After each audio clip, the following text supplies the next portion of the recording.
നമസ്കാരം. ശബരിമല ദ്വാരപാലക ശില്പപാളികളിലെയും കട്ടിളപ്പടികളിലെയും സ്വർണം മോഷ്ടിച്ചതിൽ ദേവസ്വം ബോർഡ് ഉദ്യോഗസ്ഥർക്കും പങ്ക്. എല്ലാവരെയും പ്രത്യേക അന്വേഷണ സംഘം അറസ്റ്റ് ചെയ്യാൻ സാധ്യത. പ്രതിപ്പട്ടികയിൽ 2 മുതൽ 10 വരെയുള്ള ദേവസ്വം ബോർഡ് ഉദ്യോഗസ്ഥർക്ക് കൃത്യത്തിൽ പങ്കുണ്ടെന്ന് പ്രത്യേക അന്വേഷണ സംഘം റാന്നി മജിസ്ട്രേറ്റ് കോടതിയിൽ സമർപ്പിച്ച റിമാൻഡ് റിപ്പോർട്ടിൽ പറഞ്ഞു.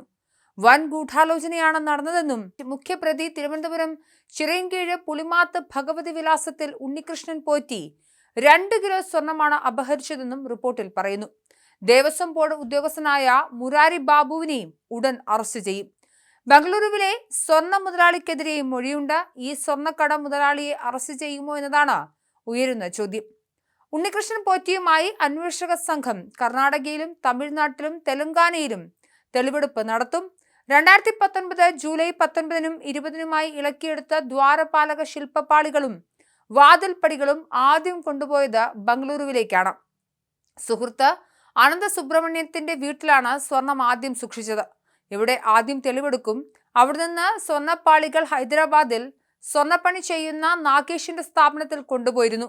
ഇവിടെയും പാളികൾ സ്വർണം പൂശിയ ചെന്നൈയിലെ സ്മാർട്ട് ക്രിയേഷൻസിലുമൊക്കെ തെളിവെടുക്കും.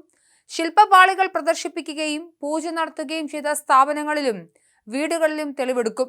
ബെല്ലാരിയിലെ വ്യവസായി വിനോദ് ജെയിന്റെ വീട്ടിലും അജികുമാർ എന്നയാളുടെ എറണാകുളം വാഴക്കുളത്തെ വീട്ടിലും തെളിവെടുപ്പ് നടത്തും. നടൻ ജയറാമിന്റെ വീട്ടിലും പ്രത്യേക അന്വേഷണ സംഘം എത്തും.